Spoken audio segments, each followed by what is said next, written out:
Welcome to another amazing episode of the Honourable Football Diaries, the football podcast where banter meets bold takes and no position is offside. Are you a fan of the entertaining tiki-taka? Do you support the conservative counter-attack or you support the pragmatic pack-the-ball style of play? Whether you support the English Premier League, La Liga, French Ligue 1, Italian Serie A, Bundesliga, or the Nigerian Professional Football League, we've got you covered on Honourable Football Diaries. My name is Honourable Template and I'm your host for this podcast. My guest on today's episode is a legend. When it comes to sport journalism in Nigeria, is up there. He's a sport journalist par excellence. He's a sport administrator par excellence. He's the director of sport MFM Global. He's the chairman, Sporting Lagos Football Club of Nigeria. He's a Manchester United fan and also the CEO of Global Media. I'm talking about no other person than the legendary Mr. Godwin Enakana. Mr. Godwin, it's a huge honor and privilege to have you on Honourable Football Diaries. Thank you very much for answering my call. When an honourable invites you, do you have a choice? You just brought me to my natural habitat, and I'm grateful. Thank you so much. Let me say something. Today's football in our country, Nigeria, owes its existence to the academies. Yes. The clubs are not producing nothing anymore. Wow. The academies are making money, millions of dollars. The football clubs, because they are run by government, nothing is coming. Are you getting what I'm saying? We have quality in this country right there every day. We don't lack quality players. We don't lack talent. The unfortunate thing is that I'm looking for the weaponization of poverty in our country has made the young player to think only that he can make it outside of Nigeria. Yes. And it's not wrong. The young guy is always there. And it's not wrong. Now, I'll personalize it. I run a basketball club, MFM. They are the champions of the league. Back to back. Now, I lost 7 of my guests to the league in Benin Republic. Wow. They pay like 7 times or 8 times more than what we're paying in Nigeria. Wow. Benin Republic. Just Benin. Wow. Only to find out that our coaches are in Benin now. Football coaches. Everyone is in Benin Republic. So, okay, I give an example. Captain of Remo Stars, you just heard about him, Junior Nuka. Captain of the Chan Eagles, that's the best of the home base. Left Remo Stars. And he has gone to Iraq. Yes, I was going to throw that at you. Like, where do they even play football in Iraq? Yes, I have a lot of players playing in Iraq. Wow. Where they are going to pay him 10 times more than what he's earning in Nigeria. So if you ask him not to go, you are wicked. Wow. So that's it. It's about poverty in the land.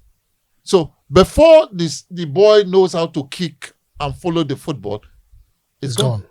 So he goes there and they polish him, he becomes a superstar. Wow. Unfortunately so. And they come from the academies, not the clubs anymore. Talent abound in our country.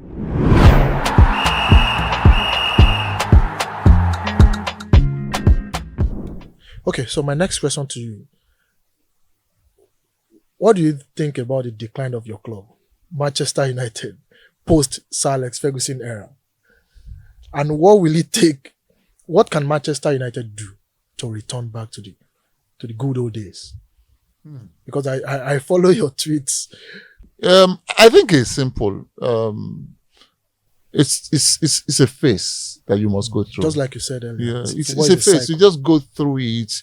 No matter what you do, those things you did yesterday that gave you those results will not work because the world is evolving, unfortunately. When I say unfortunately, I mean, as football, football is now mechanical. In those days, you used to play football, brute force, you enjoy it. Now you have brought VR, you have brought this. So the human factor is almost leaving football. Yeah. So what you know, the other man knows. So it's not about money. Number one. Number two, if it's your turn to get into that phase. United have refused to do the right things apart from the phase I talked about. The coaches they have employed are coaches that at best are used to academies. But Manchester United have employed big coaches in the past. Oh, did they fail any of them? Van Gaal won a trophy. FA Cup, okay. José Mourinho. Did they win a trophy? They moved to Ole Gunnar Solskjær. Ten Hag. Solskjaer Amorim. did not go beyond second, third Yes. on the table. I don't rate Solskjaer. After that, they sent him away. Yeah. And you went to bring 11 Hag and whatever. This one, and now Ten Mourinho. Hag. But Ten Hag won Carling Cup, and I think, is it Carabao Cup or FA Cup? No. He won. It's not about, most times it's not about what you won. You can tell tomorrow. Like they say, the Monday that will be sweet, you will know from Saturday. You get what I'm saying? Amorim does not. The club is too big for Amorim. You said that. I've said it, but the club is also was too big for Ten Hag. At this point, it is for you to get experience. The coaches are there. The coaches are there. Who would you want to manage Manchester United? At this point, I will go and get the Aston Villa manager. Unai Emery. But he failed at Arsenal. No. The for a man who won everything to come to Arsenal and fail, you should be searching yourself and ask yourself what's the problem. Are you saying Arsenal was at fault? No, I'm an Arsenal fan. I didn't say so. I'm an Arsenal Look fan. at what he did with Aston Villa in the Champions League. You saw how far he took them. Beautiful. He plays beautiful football. Yes. He has started this season not too good, but Yeah. it's a tested warrior, battle-tested general. His CV is there. Those kind of persons. Do you know that there are coaches that attract good players? Of course. They think about the manager, just okay, let me come. You can't bring Amorim and the man is like. Have you thought about how great players have come to United and they just went down? Who are the great players, sir? Oh, Casemiro was a great player before. He was a finished product at Real Madrid. No. He was a finished product at Real Madrid. Why he left, he had to leave for Toni Kroos. Mm. I mean, he wasn't better than Toni Kroos. Yeah. What some of the things Toni Kroos could do, dead balls and what he didn't have. So he came to United to lead the troop. Unfortunately, the leader was too naive that Casemiro cannot just go bad overnight. Of course. No, it's not possible. He still had something inside of him. He didn't need to play 90 minutes. Yeah. You know, you go and bring Eriksen. Eriksen to play what? At what? You put look short. Just look at the players. Then you have an Onana. But Onana was, I used to make this argument. Prior to Manchester United, Onana was a fantastic goalkeeper. Oh, wow. He played the Champions League final with Inter Milan. Yeah. Ajax, I think semi-final. Manchester United wouldn't have paid almost 50 million for him if he wasn't a good goalkeeper. Okay, wow. I like the angle you're coming from. You know, sometimes you are supposed to be in a small pond. You find yourself in a big pond. It becomes a big problem. Are you saying the club is bigger than Onana? Or is it pressure? No, Onana is because for me, he's a good goalkeeper. No, Onana is just an average goalkeeper. Wow. What are the attributes of Onana? Apart from him being a good passer, I can't say anything. What is he passing? You should go and play for Pep Guardiola. Guardiola has even shied away from. He doesn't have a choice. You get what I'm saying? When you see quality, that you can't be at the top forever. That time to come. You can say Onana has never been at the top. That's true. He's been an average goalkeeper. He played in a super Inter Milan team. He was playing academy football in Ajax before he came to Inter Milan. And he stayed at that level. If a goalkeeper that took you to the final and they say go, you know there's something. Yes. Why did PSG ask Donnarumma to go? They have seen it all. You have nothing to offer us again, you can go. That's what it is. So for us, it's a phase, but I don't know how long we're going to endure. Wow. Okay, so in conclusion, we are concluding now. So I'd like to ask you this question because I did an episode on it in my previous podcast. Do you think Manchester United is still a big club? For me, they are. But for some huge football fans, they feel Manchester United is past glory. What are your criteria for saying Manchester United is a big club? Well, I would have said... If you say they are, anyways. I would have... Yeah, United will always be one of the greatest club sides. For me, let me even say greatest. Yeah. As a Man U fan? Well, Google is your friend. Find out what they have done. Champions League, Europa League, Premier League. They also had one of the greatest managers in world football, Sir Alex Ferguson. I mean, in those days, it's a thing of pride for you to say, I'm a Manchester United fan. Even those Liverpool fans used to hide when Manchester United were talking. Do you understand what I'm saying? It's a phase that they're going through right now, but they will come back big. Who are you going to compare United to in England? Take out Liverpool. Who else? We can't take out Liverpool. They're in England. I'm saying aside Liverpool, which other team in England? How about Chelsea? No. What have they won? Manchester City. What have they won? 1 Champions League title. Chelsea 2. 2. Man U is just 3. It's like 3 just. He just won. Wow. And also produced some of the greatest footballers in world football. Do you know Erik Cantona? Yeah, Erik Cantona. Did you Yes, watch I the know man Erik who Cantona. bent it like Beckham? Did you watch the Neville brothers? The Paul Scholes. Yeah, the postcodes of this world. Ronaldo. You know, Nicky Butt. Then we now brought in the golden boy from Portugal, Ronaldo. Gave us time, gave us value, gave us everything. And we now decided to help Real Madrid. Okay, you can have him at this point. Are you sure you helped Real Madrid? He paid us good money. And he had to go. But the truth is, they are down now. They will rise. I've said it before, I'm repeating it. It's a phase. Football is in phases. It comes and it goes. United are not doing the right things right now until they start doing Like the what, right sir? things. What are the things? You think Recruitment they're of not doing? players, number 1. A team that did not know that they needed a goalkeeper. When it's very obvious. When it's very obvious that Onana will kill them, they didn't think about the goalkeeper. Last minute, they went to bring someone from Antwerp. We don't even know. Very well. How many people know him? You know, that's it. And when Donnarumma was free. Yeah. Imagine a Donnarumma at I Old expected Trafford. Manchester United to go for Donnarumma. And the guy was just there. And City, at some point, decided, okay, Let's go we for can let Ederson go and then we have a Donnarumma. Let's stop passing the ball. Let's go back to the goal. basic. You know, then number 2, you bring a learner of a coach. They said he did well in Portugal. How do you compare Portuguese football with Premier League to the Premier League with a great team? But José Mourinho came from Portugal too. That in our DNA, it is to win all the time. We only know how to. We don't belong to that club. I say we'll win next season. I didn't mention any club. Next season. You know what I'm talking about. Mourinho, before he came from Portugal, was already champion of the Champions League. That's true. That's it. So that's the difference completely. And when he came, what did he do? He won. He took Chelsea after 50 years in the wilderness. So when the league And he made a difference. back to back. Instanta. Everywhere he went, he made a difference. Who is Amorim? A man who cannot even watch a penalty. Yes, against Grimsby. He has not watched one penalty. He will go and hide.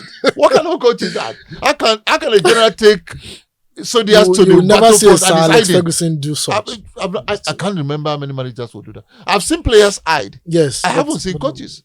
Amorim. And when it comes out, after every defeat, he's an orator. Yeah, he's always saying this, he's always saying that.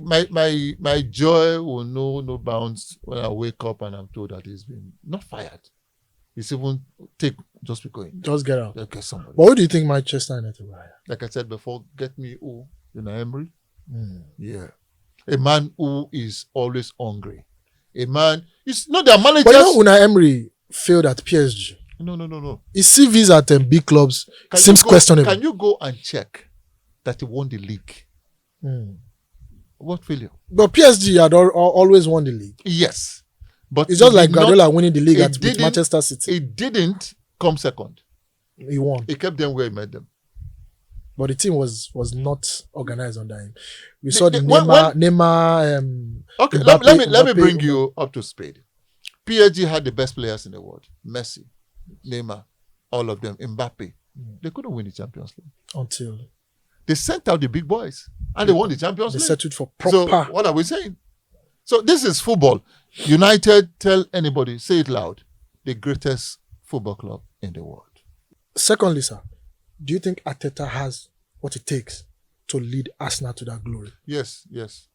I think he can. Why do you think so? Because personally, I think he's been very consistent. Consistent with second. Yeah, United finished where? But you said United is a cycle. Yeah, no, I agree. But I'm saying that Arteta has spent almost £1 billion at Arsenal. No, it doesn't matter. Football is not how much you spend. I always tell people this. Some people spend billions. There was a time they were calling Pep Guardiola fraud Guardiola. But he wins trophies. Guardiola wins trophies. He wasn't winning. When he came, he won what other managers before him had won. Yes, I agree. And yes, which was not a success to me. Yeah. And I said, this Pep you are seeing will win the Champions League. It's just a matter of time. You can see what he's doing. The progression. And that is it. And like I talked about your face, it's like this. There's nothing he's going to do. You can see when you watch him, you see he's even helpless like the players on the pitch. But time will come again and he starts going. So for me, if Arteta has kept Arsenal there after... But if you look at the progression, sorry to cut you, it was, I think 2023-2024, it was 89 points, 84 points. Then just last season, I think 70. What at points? What points? It dropped. No. What the position is what matters. If 100 points keeps you at number 2 and 60 points keeps you at number 2, what's the difference? 2 is 2. 2 is 2. So you see, I don't. That doesn't. Again, for a man who plays with the first 9, for a man who has attackers who are more like attacking midfielders, it becomes a big problem. You know, that's what it is. For me, he's one of the most consistent managers in the Premier League. Wow. Yeah, honestly. Wow. Sometimes they make people prophets. They will say, Arsenal will soon, you will see, and they will do it. But I tell you that it's just a matter of time before Arteta will win the league. Lastly, sir, who do you think is the greatest footballer Nigeria as a country has ever produced? Mine is JJ Okocha. Mine is Stephen Keshi. Wow. Yeah. Based on what? Based on everything. Leadership. The man who opened the floodgates. Yes, to Nigerians who Nigerian travel abroad. A man who commanded the respect of everybody. They called him the big boss. A man that even the players will worship from start to finish. Wow. A man who says, let's go and fight, and they will follow him. A man who gave us reasons to be happy. I mean, there's no other player. JJ, if I wasn't looking... Some said Rashidi Yekini. Rashidi was known for goals. Take goals out of him, is finished. It's over. How about JJ? JJ didn't win or nothing. It was entertaining. That's all. He won Tunisia 94, Atlanta 96. Did they pass the ball? He played at Tunisia 94. As a human being, I'll pick even Sunday ahead of JJ. Wow. Yeah. Wow. JJ was his greatest attribute forever is entertainment. That's all. Nothing else. I mean, if he were the great player that he was supposed to be, he would have played for some of the greatest club sides in world football. Take out PSG, there's nothing. Fenerbahce in those days. No, you can't. Fenerbahce can never at that level. If you want to play football, we're not talking about making money. Yeah. We're talking about playing at that level. You know, Olise played for Juventus, even though it was short. Went to Borussia Dortmund, play for Ajax. You can compare him with. No, there's no basis at all. There's no basis. He won some of the greatest trophies. He played through pains. You know, Olise was one player that was dedicated. He had his flaws like every human. Of course. But again, he was never found wanting when it was about Nigeria. Patriotism. That's it. You know, I always tell you, when they say we have Messi, you have Ronaldo, I can't separate them. If I want entertainment, I say, okay, give me Messi. If I want hard work that is profitable, I talk about Cristiano Ronaldo. Are you saying Messi is not a hard worker? No. I'm just talking about if I want to be entertained, I watch Messi. Okay. I understand. You understand? That's the difference. For me, JJ, the best ever in terms of entertainment. Best ever. But football-wise? But he never, So yours is Stephen didn't give me value for money. Wow. Unfortunately. Thank you very much for being, I must say, and it's a huge honor and privilege to have a legend, someone people like me is looking up to. Don't make me look too old now. No, you're not. I'm not trying to do that. It's just, I really appreciate my engagement. You've shed some light on something that I never knew before. And I really appreciate. Hopefully, one of these days we'll get to have another session. Anytime. When it comes to talking sports, why not? Thank you very much for being my guest on Honourable. Thank you. God bless you. To my esteemed viewers, thank you for watching another amazing episode of the Honourable Football Diaries. Remember, this is the only football podcast where banter meets bold takes and no position is offside. You will agree with me that so many bold takes, so many bold assertions were made in this episode. That's why we want you to flood our comment section. Let's have your feedback. Let's have your input. Remember, we are on all social media platforms. We are on X, we are on TikTok, we are on YouTube, we are on Instagram, we are on Facebook. Until this time next week, see you and God bless you all.